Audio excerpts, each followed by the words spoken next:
So I just got back from church and they were in the book of Joshua, so you know I'm gonna do a recording, right? And now I'm at my computer, so the microphone is better. So I was talking with ChatGPT, I was writing with ChatGPT, and ChatGPT has a bias initially of most Christian apologetics because I just asked it to summarize. I said, tell me the story of Joshua in the Bible. And let me see if I can't summarize this. The purpose of this recording, so you know what you're listening to, I'm going to show how Joshua's ways and the Old Testament God is not the way of Jesus. This one's really easy to do. So that said, let's see here. I almost want to just have ChatGPT read this for you. I could summarize it.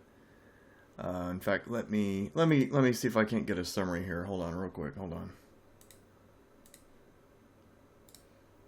Okay, I haven't even read this. I'm just gonna let ChatGPT read this for you, and I'm gonna continue to comment on it afterwards. Joshua is a prominent figure in the Hebrew Bible, Old Testament, known for leading the Israelites into the Promised Land after the death of Moses. His actions are primarily chronicled in the book of Joshua. From an objective standpoint, several of Joshua's actions contrast with the teachings of Jesus in the New Testament. Here are some key points. 1. Military conquest and violence. Joshua's actions.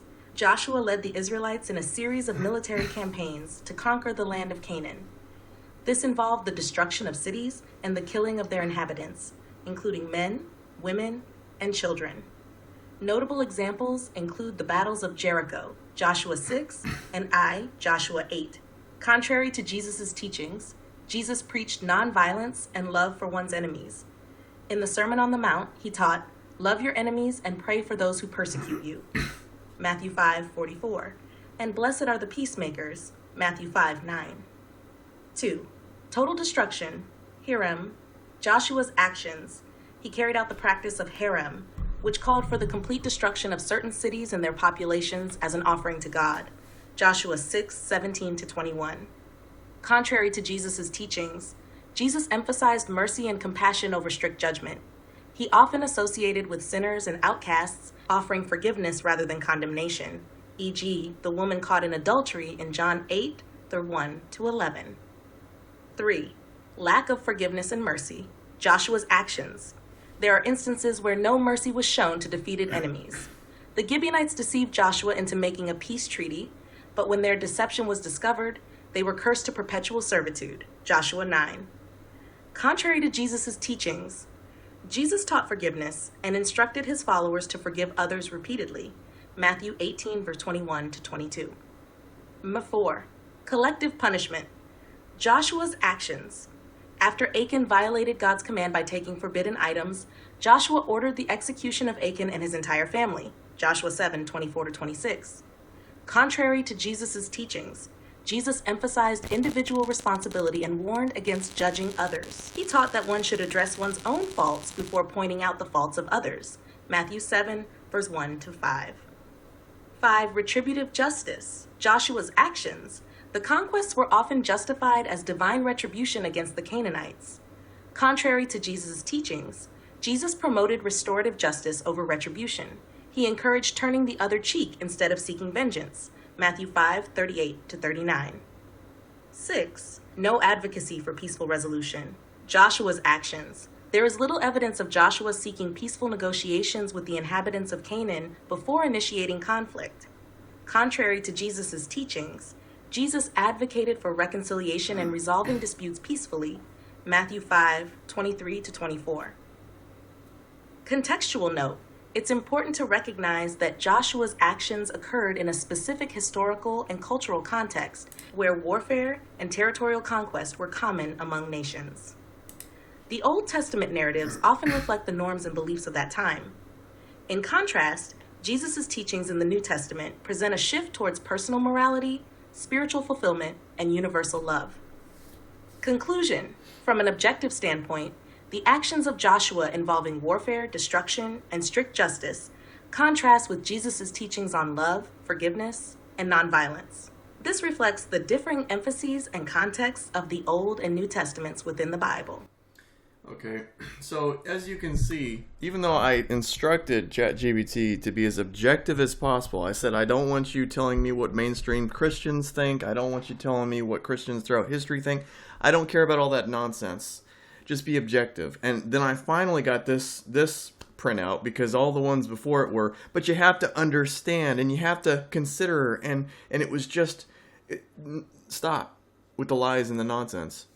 So I finally got this. And I want to go through these. There's going to probably be some moments where I pause because I want to just think about what's being said here and so on. A couple of things that come to mind though, even as I was listening to that being read, is when you watch Star Wars and you see Anakin Skywalker pull out his lightsaber to kill a bunch of little kids, you're like, oh, now he's a bad guy for sure. But when it comes to Joshua telling his soldiers to kill a bunch of little kids, oh, well, that's okay, because God said so. Even though Jesus said everyone who come before him was a thief, all they do is steal, kill, and destroy. He's condemning them. When Jesus said, everyone who's come before me is a thief, they're children of the devil, and you can identify them because they're always stealing, killing, and destroying. That's what children of the devil do. And when you look at how the Jews interacted with Jesus, they interacted with Jesus the same way Joshua would. Steal, kill, and destroy. Kill this man. Destroy this man. Don't seek to understand. Just destroy. We see the lack of forgiveness. We see the lack of... one of the things I noticed about the God of the Old Testament is he never makes any effort to correct anybody in terms of repentance. It's just destruction. Oh, they sinned? They have to be destroyed. Sin, punishment, death. Something's dying. It's never a corrective process. It's never... Anyway, moving forward. So, yeah, even in Star Wars, we know that killing kids is bad. Isn't that amazing? But if the Old Testament God commands it, I guess it's okay. Apologetics will usually say, well, but if they didn't kill them, then they would have killed them. Yeah, did Jesus put any conditions on when he said pray for your enemies? Turn to the other cheek. Did he ever say turn to the other cheek except when, pray for your enemies except when? No, there were no exceptions.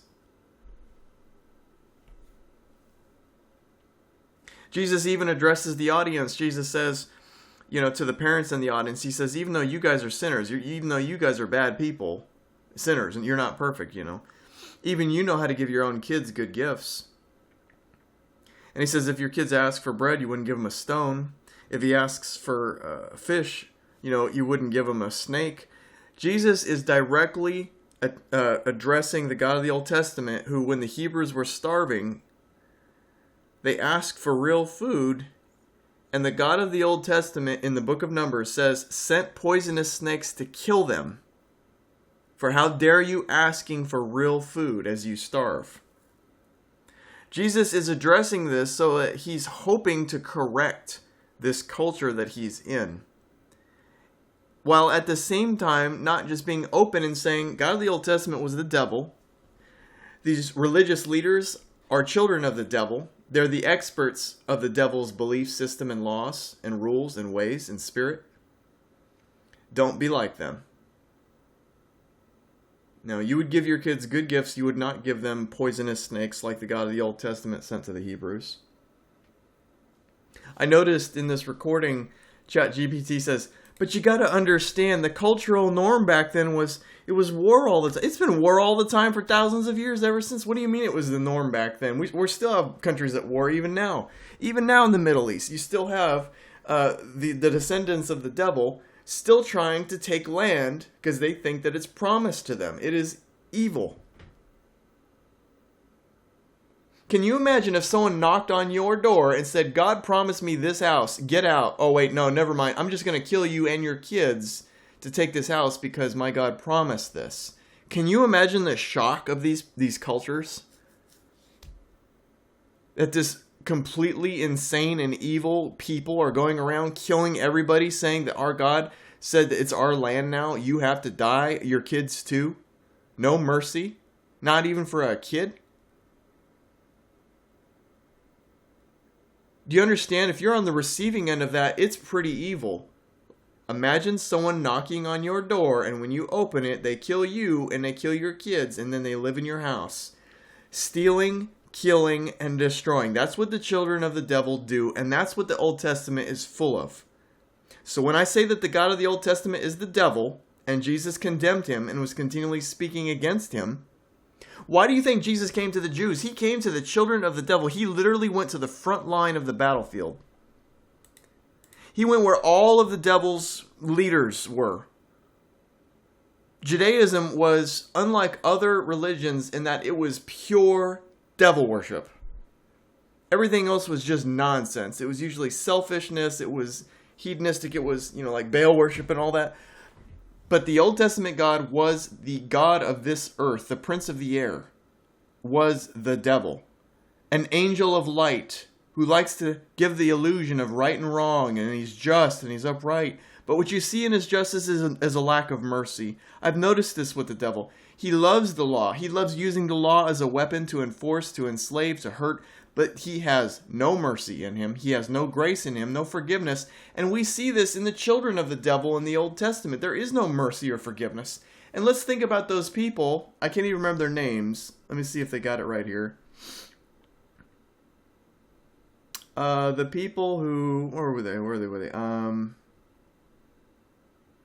It doesn't matter. You know who I'm talking about. The people who lied about not being from there so they wouldn't be destroyed like everybody else. Can you blame them? And so then when Joshua found out, he said, okay, you're going to be slaves now for the rest of your lives for lying to us. This is insanity. The endorsement of slavery, saying it's okay to enslave your brother. Do unto others as you would not want them to do unto you, is what Joshua is saying. Enslave your neighbor. Kill your neighbor. Kill your neighbor's kids. In fact, take your neighbor's female kids as sex slaves. You know that went on? Look it up. Old Testament's got all kinds of this stuff in there. Oh, but it was just normal back then. It doesn't make it right. It's still evil. Evil is evil, whether it was normal or not. This is also parts of the Bible where slavery is said to be okay because Joshua did it. Joshua made slaves out of whoever he wanted. This is also the part of the Bible that teaches Christians that if you sin, bad things will happen to you. And if you keep the law, nothing bad will happen to you. And Jesus directly contradicts this when he says that the rain falls on the righteous and the wicked. He says when that tower collapsed, who do you think it was that sinned? Was it because someone sinned that did this? They all thought that, it's because somebody sinned. That's why the temple collapsed. And he's saying it's not because anybody sinned. It has nothing to do with sin. Bad things happen. It's a world of causality.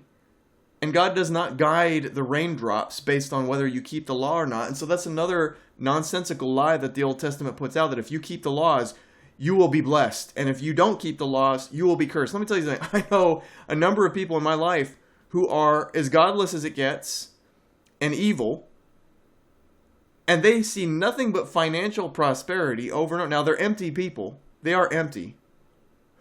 They have no reward from heaven, that's for sure.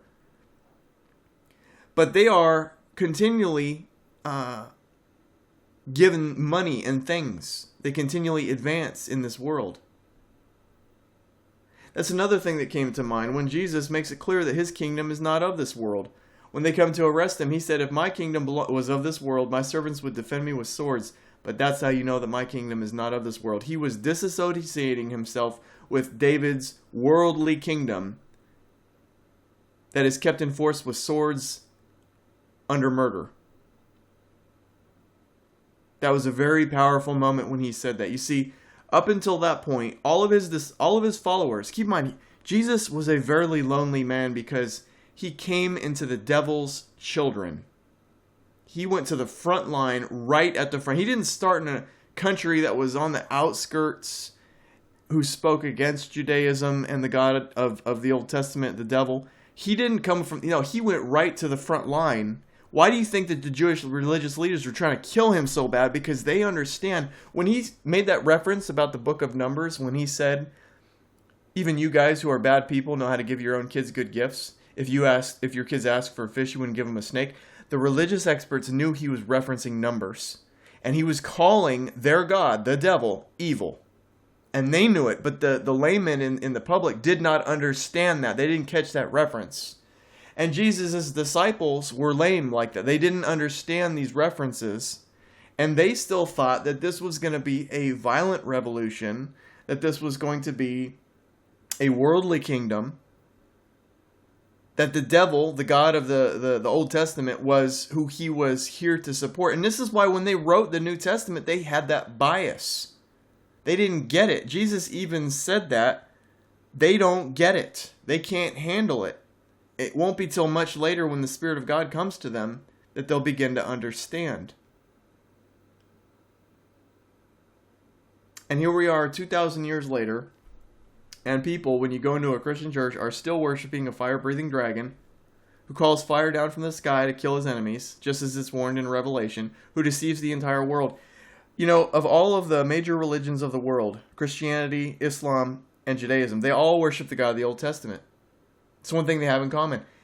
The devil has become the god of the world through all of these religions.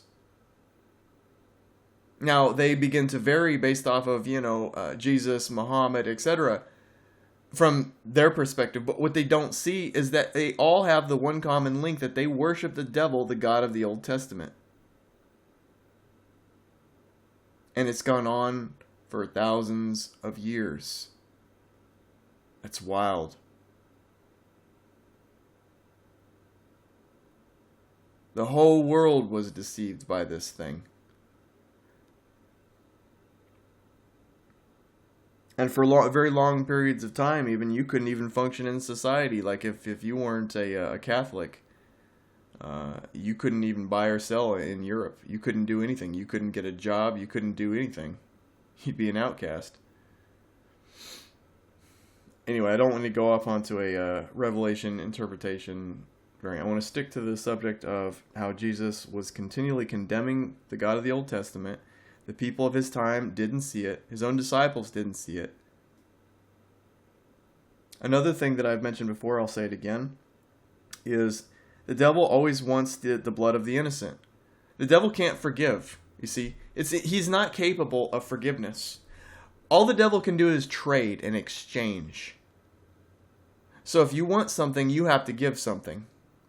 That's the devil. He can't just that's why it drove the Jews mad when Jesus was just going around forgiving people freely. Forgiving people of their sins. Curing them of their blindness. Tell them to get up and walk. He was just doing this. They weren't doing anything in return. They weren't getting anything for it. Up until that point in Jewish culture, you had to sacrifice some innocent animal to their god, the devil, in order to make up for the sins that you will inevitably commit since you're a sinner. God is merciful and he can just forgive whoever he wants. We should have learned that lesson from Jesus' example in his life. But people didn't. No, these evil people always think that you have to pay something for it. That way they feel like they're entitled to the forgiveness because they paid something for it. Well, I sacrificed my little lamb yesterday. Well, I have to be forgiven. It's the law. I gave some property for property. I gave tit for tat. I did this for that.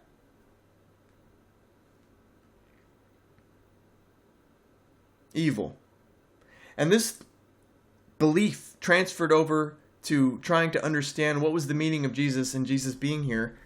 They don't understand that the Spirit of God came into the world. God will love whoever he wants. And it doesn't... Let me put this. All of these still blind Jews who were still, like many of them who were still his disciples and so on, they didn't get it. And they thought this was just a sacrifice thing. You know, when I was in church today, I think there was a song they were singing where they said, or not, was it a song or something the pastor said? I can't even remember, but he said something like, all of the laws and all of the prophets had to be fulfilled, and that's why you had to die, or something like that. I'm like, are you kidding me? That God is subject to people?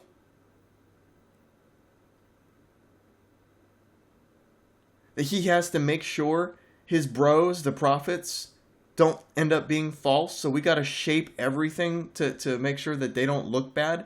That's called defending your ancestors, even if it disregards the truth. I just thought that was very bizarre that they made it feel like that God has to submit to man. That God had to do all these things in order to fulfill all these men's prophecies. No, God doesn't have to do that. People who have a need to defend their ancestors feel the need to do that. But God has no need to do that. They look at Jesus' life and death on the cross, and they think that this was the ultimate lamb sacrifice. Because the devil demands blood. He can't just forgive. So for them to feel forgiven, they had to believe that Jesus' blood was necessary so that the devil would forgive them. What they don't understand is the Father forgives whoever he wants. The devil wanted Jesus dead. This is another thing I need to talk about. God the Father did not want his own son dead. God would not murder his own child. God did not want Jesus to be crucified. He didn't want any of this. But it was going to be the way. Because the devil wanted Jesus dead. The God of this world wanted Jesus dead. Hated Jesus. Wanted him dead. It was inevitable. It was only a matter of time.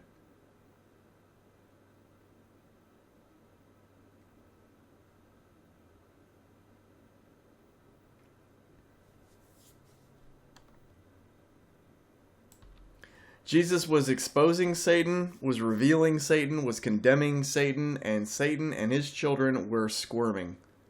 Jesus was literally putting a giant spotlight on all of their evil. When Jesus told the Jews, you study my scriptures day and night, just like Joshua told them to dwell on my laws day and night, Jesus is condemning them for that. He says, you study the scriptures day and night and think that by doing so you have eternal life. Yet here I am in front of you and you refuse to come to me to have life. And despite studying the scriptures day and night, Jesus then says, you have never heard my voice or seen my form. You've never heard my words. And yet they study these scriptures day and night. That is a very impactful statement. So of course, Satan and his children wanted Jesus dead. They wanted him dead more than anything. Nobody has ever come in history that has come and condemned them and their ancestors and their God so deeply as Jesus. Jesus knew where it was going. And even though God the Father would not want his son to be murdered and have to suffer, it was inevitable.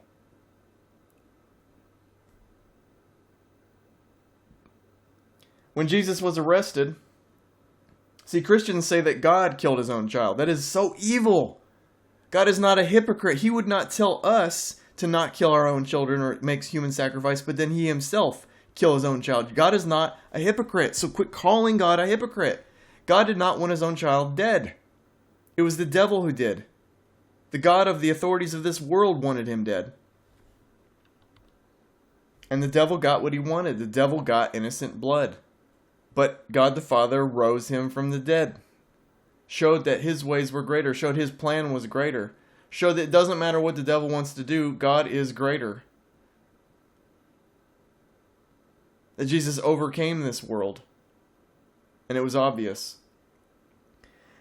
Evil Christian theology gets into this whole, if you acknowledge the blood and the death and the slaughter and the innocent and all that crap that all the Jewish people did, that somehow you're now bunched into the group of people that are saved because you acknowledge the blood and the sacrifice and the death and all the crap. If you have a relationship with God and God loves you, you're in heaven. That makes sense. But these crazy people have these weird ways of, the blood and the lamb and madness. I couldn't even find the word. And it was like, yeah, madness. That's the one. They are children of the lie. They think that the world was created in 6 days. And then when they were shown without any doubt about it, that there is no way it was created in 6 literal days. We've got trees that are like 7,000 or 8,000 years old, which means now it's not even 1,000 years per day. They got that wrong too. They keep stretching. The children of the lie, simply they cannot accept that these Jewish myths were lies and nonsense. Take Noah's Ark. How did the penguins and polar bears get back to the polar ice caps? What did the carnivores eat for years, or even while they were on the boat? It's a nonsense story. It's a myth. It's a fable. It's not real. It's not literal. But the children of the lie will believe a lie because they hate the truth. There's a lot of reasons why they do this. The most common one is they don't want to accept that their parents and their parents' parents were fooled, were wrong. It's pride. Well, get over yourselves. Get over your flesh. Accept your parents were wrong. They might be burning in hell. They were children of the lie, children of the devil. And if you will not let go of them, like Jesus said, if you would love your mom, your dad, your brother, your sister more than me, you don't deserve me. Because if your mom, dad, brother, sister were all children of the devil, and you love them more than God, guess what? You're going to follow in their footsteps. You're going to believe these lies that the world was created in 6 literal days. I've never found a people who hate the truth more than religious fanatics. I am so glad I did my 7 to 10 year stunt as an agnostic. It was a very educational time. I learned like where the Bible came from, who wrote it and when, or more likely who we don't know who wrote it or when. Lots of stuff about how the world works, etc. You never would have learned that if you just kept under the lie like so many Christians or just religious people, Muslims, just religious people around the world. They stay under these lies. They have a fear of truth. Let me tell you something. If any article comes out, I'm not afraid to read anything. There's nothing that can unsettle me anymore. Now, when I was younger, yes, things would unsettle me. If somebody said something, I would be like, wow, that really challenges what I believe. And there's this uncomfortable feeling because you know you're on weak ground. It's like Jesus said, build your house on stone, not on sand. He said that the truth will set you free. Meaning, Jesus encouraged people to seek the truth out. How old is the universe? Well, let's use our best instruments and let's use logic. Jesus said that God desires people who worship him in truth and in spirit, which doesn't translate well, but what that basically means is people who worship God with their conscience, their sense of right and wrong, and their reason. Truth and spirit means your reason and your conscience. That's who God desires. People who worship him with their conscience and with their reason. And let me tell you something. Many religious people, and I don't want to just say Christians, just religious people around the world, they fail at that. They fail. They teach you to throw out the truth, to burn up evidence, to ignore evidence, to don't listen to people. Oh, we don't, like the Ken Ham type that says, well, the laws of physics, we don't know that the laws of physics were the same 2,000 years ago as they were today. Maybe they were different. We have no reason to believe that. It's more likely that the laws of physics were the same then as they are now, and until we have a reason to think otherwise, it's safe to assume that the laws of physics were always the same. But this is an example of what I mean when I do when they do acrobatics. Okay, so as far as the universe goes, the universe is 13.7 billion years, best estimates. We can see all the galaxies. We can see everything flying away from a center source where we all came from, the Big Bang Theory, etc. We can see that. Now, obviously, something didn't come from nothing. Obviously, some causeless force willed everything, but that's another subject. But the point is, we can just with our reason, and with our own eyes, if you will, through the instruments that we've developed, we can see movements, and we can actually extrapolate and see, yeah, it's about 13.7 billion years to the middle from where we came out of. The universe has been here for 13.7 billion years. So the whole 6 literal day thing, where in the Old Testament talks about how the sun rise, the sun set, end of the first day, sunrise, sunset, end of the second day. The reason why that was added was to tell you, no, we are saying it was literally 6 days, and that's how you know it's a lie. It's false. It's not true. It's not dependable. It's not accurate. And so then they want to say, well, it was just a mythical story. Then you mean it's nonsense, basically. It's a bedtime story, which has no really objective truth to it. Again, children of the lie. From Adam and Eve, who had to have kids who had to have incest, to everything else that's wrong with Old Testament issues. Or Abraham, who was a constant liar, always lying.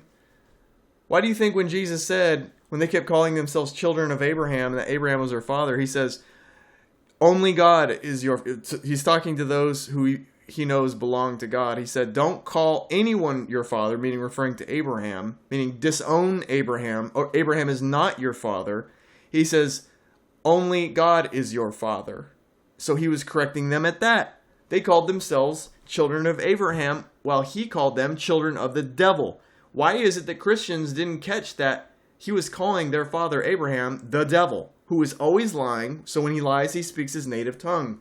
Abraham was always conning people out of their money with his lies. He was in an ancestral marriage with his half-sister, and they went from town to town, and he told her, and Abraham even claims that God told him to lie. You gotta love that part, right? He told him that God, he writes anyway, or the writers say that God told him to lie, told him to tell people that his wife was his sister, because you see, he's telling a half-truth there. He's doing a Bill Clinton. He's using the truth to mislead people. He's still deceiving people. He's using true statements because she was his half-sister, which is another thing that goes against Moses' law. But hey, he gets a pass because he's a patriarch. He's a hero. You know, he can kill people. That's fine. He can have mistresses and whores. That's fine because he's got a different set of rules, right? Because God changes the rules for different people, right? Wrong. So Abraham was always lying, and that's why he called them children of Abraham, children of the devil, and when they lie, they speak their native tongue. And what was Abraham and all of his descendants always doing? They're always killing. They were lying, and they were stealing, and they were killing all the time.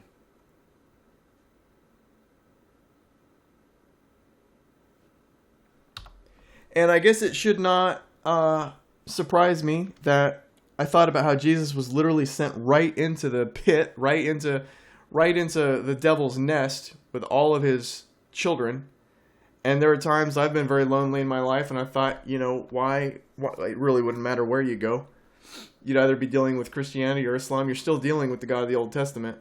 Now, the good news is that Jesus led that charge. But there are so many blind people who do not see. I go into a church, and what do you see? You don't see Matthew, Mark, Luke, and John being taught very rarely. You see Romans, Ephesians, or as Trump likes to say, 2 Corinthians. You see Old Testament books, you see but you never see Matthew, Mark, Luke, and John, because most Christian churches are afraid of Jesus, because everything that Jesus speaks against them and their God, and they know it. And they don't want to have to do any acrobatics, and they don't want to have to try to justify how this kind of fits with that. And they're lazy. They would rather just not talk about it. One thing also that's different between the Old Testament God and Joshua and these characters versus Jesus is the Old Testament God believed in collective punishment. The entire civilization is bad. The entire lot is bad. But Jesus emphasized individual responsibility. That people are responsible for their own choices, and that you are not going to be condemned because of the group you were born with, and that you are not going to be saved because of the group you were born with. Just as many old-fashioned Jews believe that just the Jewish people are God's chosen people, and everyone else are like insects in comparison, as one prime minister of Israel in the last couple of decades has said. They think that everyone else is an insect compared to them. Everything is justifiable because they're God's people, and God only loves them because of their genetics. That's insanity. That's total insanity, and it it's the height. I mean, you thought Hitler was bad, right? It's one of the things that always bothered me whenever I'd read the Old Testament is this collective punishment nonsense. And how Christians will just get behind this with the whole Adam and Eve story. They'll like, when I was dealing with the loss of my dogs, I won't name names, but somebody said, well, it's just the way the world has to be because Adam sinned. I'm like, that makes no sense. You know how much sense that makes? That makes about as much sense as a guy knocking on your door and saying, you have to go to prison because the guy down the street named Adam, he broke a law 2 years ago. And so now you're in the same neighborhood as him, so you're going to go to prison. It doesn't make any sense. That's called iniquity. It's called injustice. Jesus describes those going to hell as servants of iniquity, people who work for an unfair and unjust God. The God of the Jews, the God of the Old Testament, is that God who is unfair, who will punish people with a lifetime of slavery for saying something inappropriate, who will, like I said, condemn an entire species because of what one person did. You know, when I was going through the Genesis story years ago, I just said, how much madness is it that God would put a dangerous thing in the garden with his beloved creation, and then when they inevitably go interact with it, then punish them for what he put it there. He put it there, and he knew over a matter of time it would happen, and then he punishes them like he's surprised. This is madness. Bill Burr said this best when he talked about how, he's like, doesn't it piss you off that someday, someone's going to judge you? That, God is going to judge you, that, he's talking about how, when I build a car and it doesn't work, I don't judge the car. I troubleshoot it. Does it have enough gas? Does it have enough, And so, he's a comedian. So, I mean, it's funny stuff. Bill Burr's pretty funny. But anyway, he is making a point about the God of the Old Testament, not against God, not against the Father of Jesus. I know who that is, and I know he's not making a point against the Most High, the most righteous, the most fair, the most loving God. Now, Bill Burr is, believe it or not, he's doing a very good job of revealing the insanity of the devil, of the God of the Old Testament, about how he's going to condemn you for the way he made you. He made you in his own image, then you did evil things, I guess like him, right, because you're in his image, and then now he's going to condemn you for the way he made you. Or as Bill Burr said, you're the one that put me in a world with whores and making me bad at math. What did you expect, Yeah, sin is inevitable, as Jesus said. I talked about this yesterday on a walk. I said, that is not how it works. God did not make a sinner. He did not make sin. He does not guide the rain into any one destination. He does not control every little event. It's simply all these things play out. They are unguided. We have free will. We have personal responsibility. He didn't make anybody a sinner. That's what part of free will is personal responsibility. And whether he made us this way or not, it also does not negate harm and justice. So a snake is a snake, and the snake had no say coming into the world as a snake. A puppy had no say coming into the world as a puppy. But when the snake uses its venom and causes suffering to many, it would be wrong to just not punish that or not deal with that. But then someone will argue, well, the snake never asked to come into the world as a snake. Whether that's true or not, bottom line, it should not remit punishment for what it is. So I do want to say that, whether God was responsible for things being the way they are, or just everything is just, there is no responsibility. God didn't make it. It's just the way that it is. You can imagine a dozen bad ideas in one day. Do you hold yourself at fault for imagining those bad ideas? No, but it's still a bad idea. As I said many times, this world is like a whim of God's. It's like a dream. It's just a whim. And he has lots of bad ideas, and he has some good ideas. He keeps the good ideas. He throws out the bad ideas. But the way that the Old Testament portrays Adam and everything, it actually continually teaches people in the evil of God, or the devil.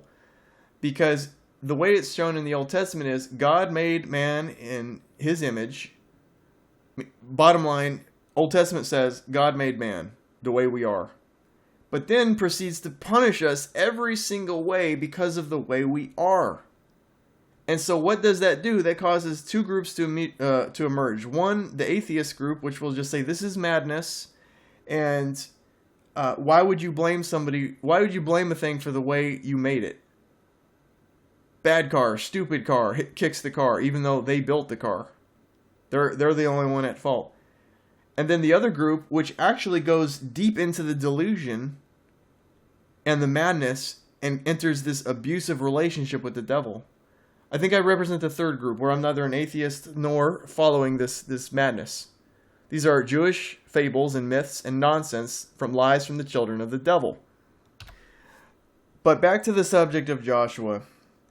One of the things that always bothered me about the Old Testament is how the God of the Old Testament never made any effort towards repentance. He never made any corrective effort towards the outsiders, if you will. The nobodies who don't count, the Gentiles, the non-Jews. Yeah, those people, the filth, right? Yeah, he never made any effort to try to help guide or correct these people into righteousness. It was just destruction. Just kill them all. They're not one of us. Kill them all. And that was the attitude. Jesus talks about turning to the other cheek, forgiving others, the repentance of sin. Now imagine if Jesus came with the attitude of the Old Testament God. We would all be dead. We would all be destroyed. If Jesus was the same personality as the God of the Old Testament, we would be done. There would have been no grace. There would have been no corrective effort. There would have been no message of you must repent from your sins, whatever. It would have just been, you're a sinner, bye. So we live in this world where we have free will and we can do what we want. We can make our own choices. We could take it or leave it. We can choose earth over heaven or heaven over earth. And we have, in many cases, an abundance of time to think about these things, make these choices, and so on. Most people make the wrong choices. That doesn't surprise me. But here we are. But the God of the Old Testament is not a God of peace. The most common thing you usually see is conquest and destruction and murder. A lack of forgiveness. One of the reasons I think why the Jews loved David and Solomon so much is because they were like everything that they wish they could be.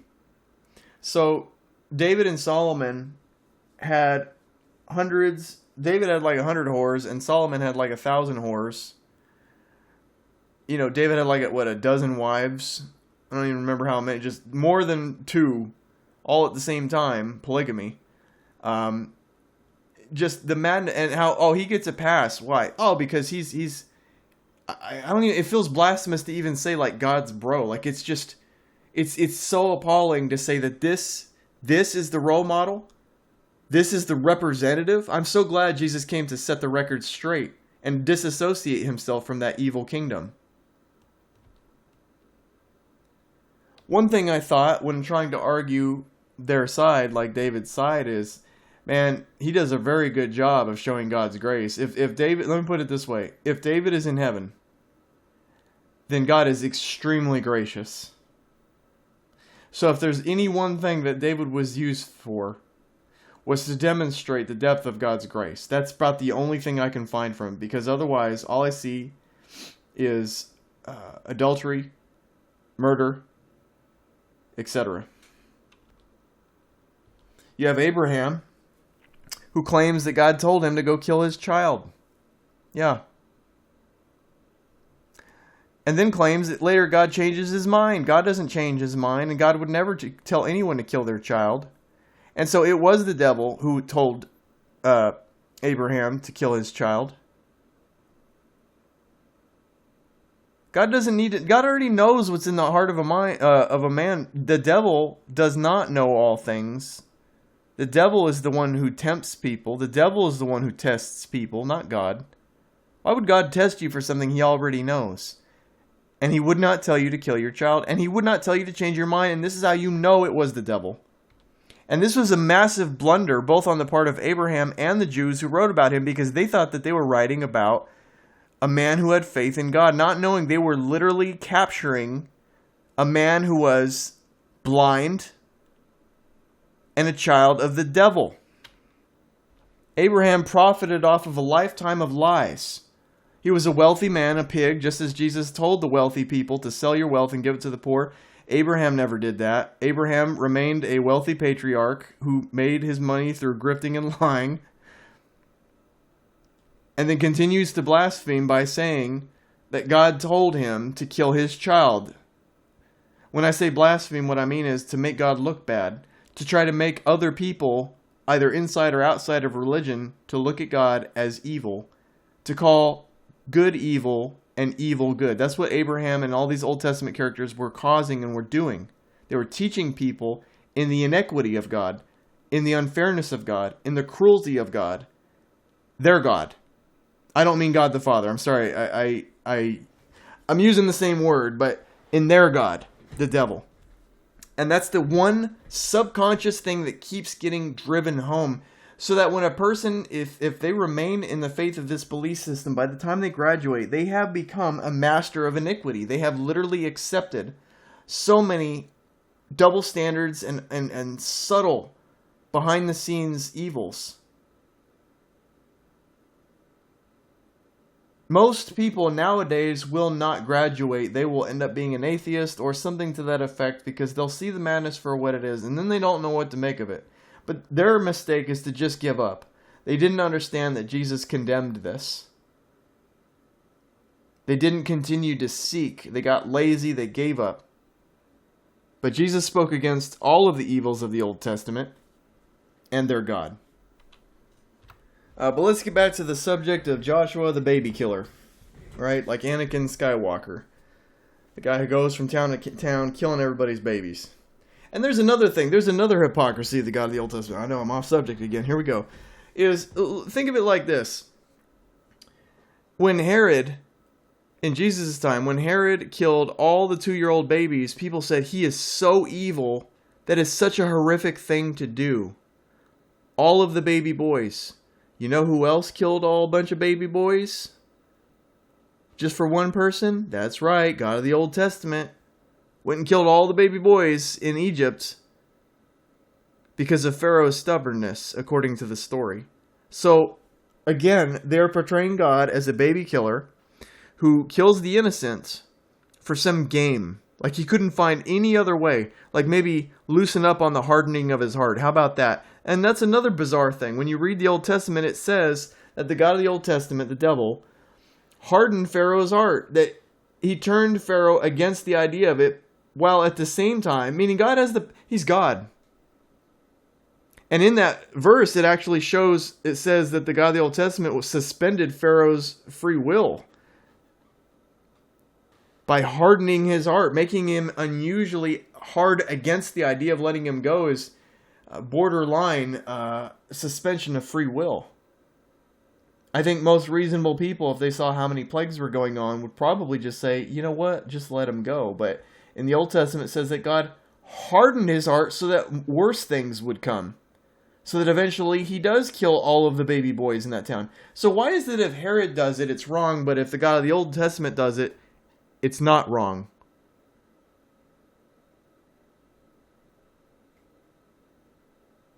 Yeah. Yeah, I think I might be good for now. I knew the moment I went into church this morning and they pulled out, they're going to talk about Joshua. I already knew I was going to come home and make a recording. I already knew it. Every church I've gone to my whole life, they worship a fire-breathing dragon. They don't teach what Jesus teaches. That's all. They had one job. They had one job to simply just teach what Jesus taught. Instead, they decide to teach all these Jewish myths and fables and all this evil nonsense. If somebody, and it's totally just for them. These churches are totally for them. It's not for the, in quotes, lost. They're lost and they don't know it, but it's for what they think to be lost. If somebody who, in quotes, was lost came into that building and sat down and heard the story of Joshua being commanded to kill all the men, women, and children, what do you think how do you think they're going to feel about this belief system and what kind of building they walked into? They're going to think this is a cult. And rightly so. If they spent every Sunday just teaching Matthew, Mark, Luke, and John, and possibly, how that applies to maybe present day events or something like that, but if they just kept on Matthew, Mark, Luke, and John, they would be spreading the message that Jesus taught. But because they are going off on all these old weird lessons from the Old Testament and all these other books like Romans, where it teaches you that the God of this world, the devil, is God. I didn't say that in this recording. So basically, when Jesus was about to be arrested, he tells the people, the Jewish leaders and so on, that they wouldn't be able to arrest him unless the one above them, gave them the power to do so. He's referring to the devil. He's not referring to God the Father, because then he says he's guilty of a greater sin. Jesus is not calling God a sinner. Jesus is not saying that God handed him over to be killed. Jesus is saying that the devil did. that the devil has power over all the authorities, and that the devil handed him over to be killed, and that he's guilty of the greater sin. Well, Paul says that the God of all of those in authority, he calls, let me start over. Paul says to submit to the authorities because, in quotes, God put them there. The devil is in charge of the authorities of this world, and so Paul is calling the devil God out of ignorance, most likely, or doesn't know, or knows what he's doing, and it's intentional. But you see a radical difference between how Jesus says that the power behind the authorities is the devil, and Paul says the power behind the authorities is God. This is huge. There is a Satan. He is in charge of all the authorities of the earth. We learn this from Jesus. That's why I call him the God of this earth, the God of this world. The God that people called God. Most people here called God.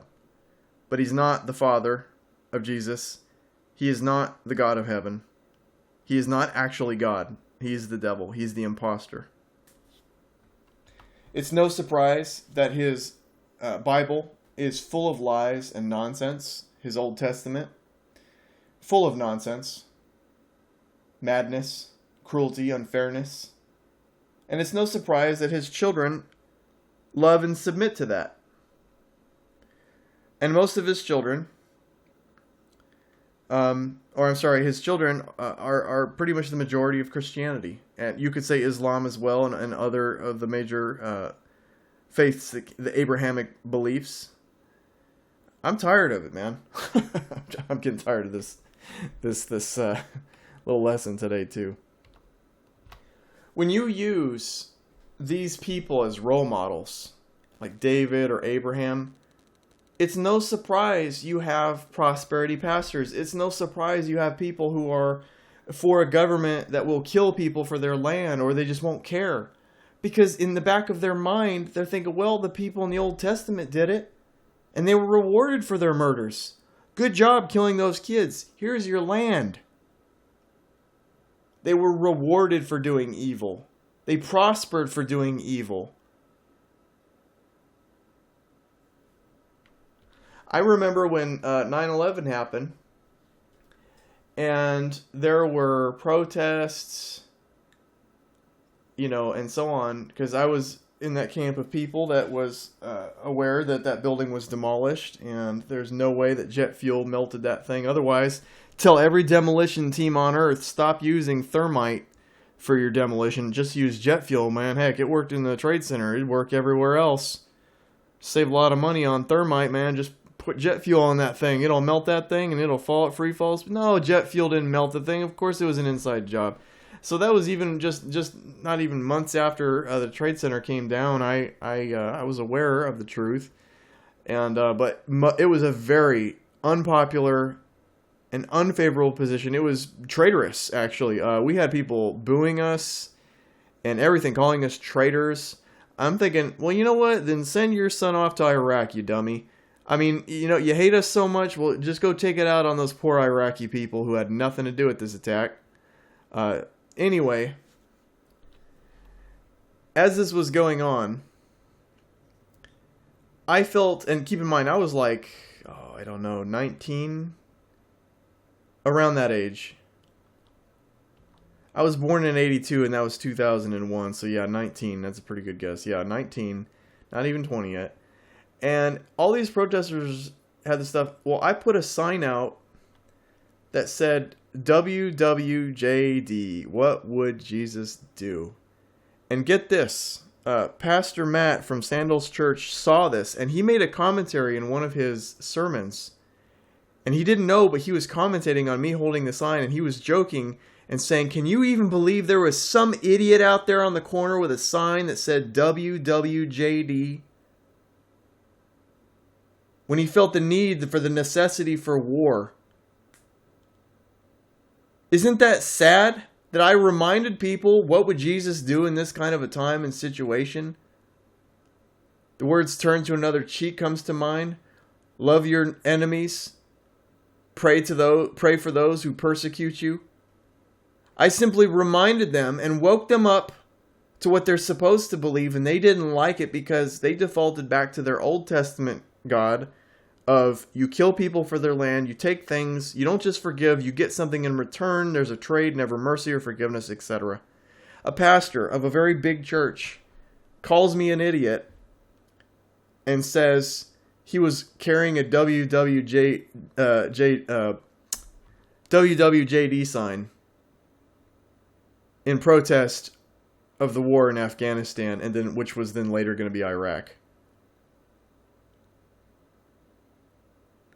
He has millions of followers. Now, I'm sure he's probably changed his view to reflect that of more of the population, which is now more critical of what happened and so on. But I want you to understand, when that all was going on, 1 month new, or in around that time period, I'll never forget that when he made that remark about me, and he doesn't know who it was me. He does not know, but I remember.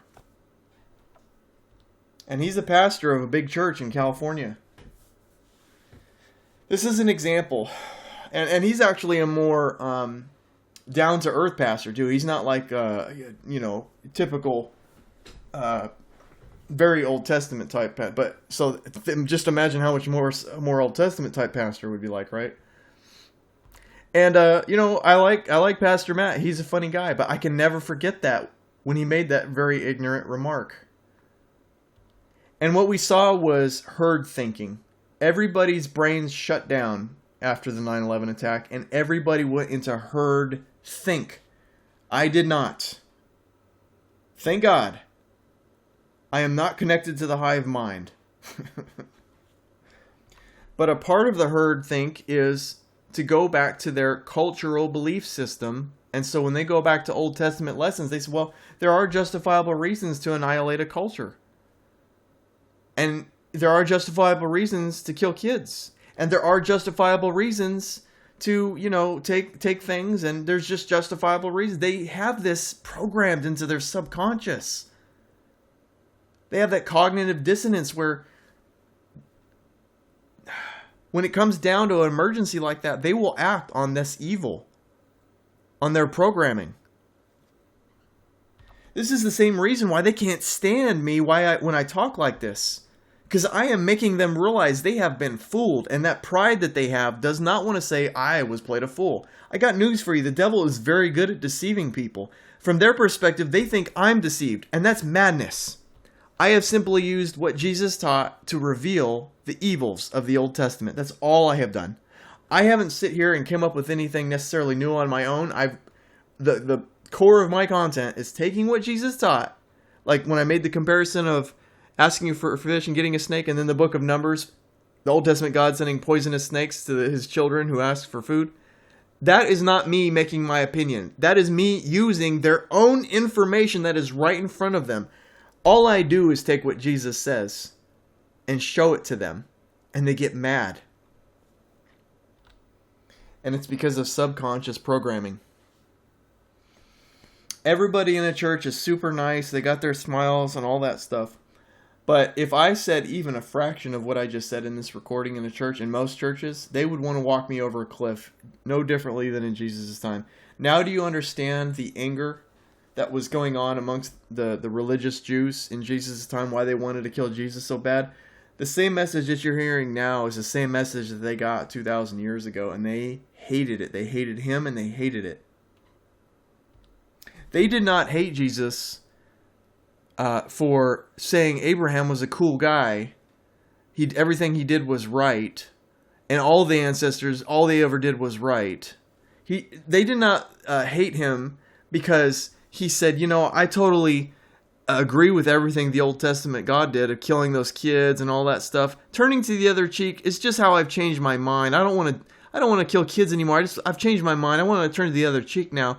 No, he was in disagreement with the God of the Old Testament. He was in disagreement and condemnation of the patriarchs. In fact, he even talks about how Solomon in all of his splendor, he says, in God's eyes, is uglier than the grass.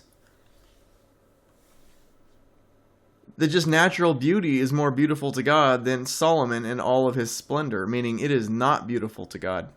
All of the wealth and splendor that Solomon had was not beautiful to God. his 1,000 whores and concubines, not beautiful to God. Disgraceful. I mean, Solomon was basically an atheist. I don't know why Jews... it's obvious to anybody who's read enough that Solomon had a radically different view from even most of the patriarchs. He was just an atheist. And it's crazy because one of their heroes is an atheist and they're supposedly religious. Anyway, I think that's enough for today. Until next time.